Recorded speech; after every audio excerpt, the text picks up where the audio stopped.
une séquence que je voudrais vraiment qu'on voit ensemble, où on vous voit interrompre un déjeuner de politique et de chefs d'entreprise. On regarde, on débriefe après.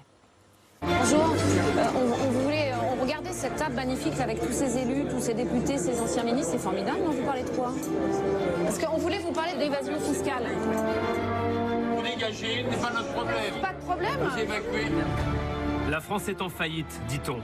Nous sommes partis à la recherche des milliards qui nous manquent.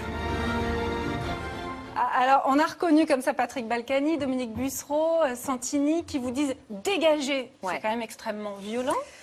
Oui, c'est violent, mais si vous voulez, ils ne sont pas habitués à ce journalisme offensif. Moi, je suis persuadée que maintenant, on n'a plus trop le choix. Ou vous acceptez des campagnes qui sont complètement gérées par des directeurs de communication, il y en a de plus en plus, ou des communicants de crise, il y en a aussi beaucoup.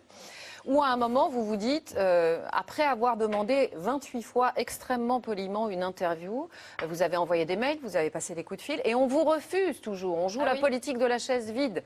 Et donc, on vous refuse cette interview. Il y a deux solutions. Donc là, c'est la méthode Michael Moore. Vous foncez dans le tas. Voilà, ou vous vous contentez du refus, ou vous dites non, c'est pas possible. Et là, on se renseigne sur les agendas de ces messieurs, et on se dit, tiens, il y a un rendez-vous. Il se trouve que là, ce rendez-vous faut est les connaître, particulièrement... Oh, les agendas. c'est pas très compliqué parce qu'en fait, c'est des rendez-vous publics.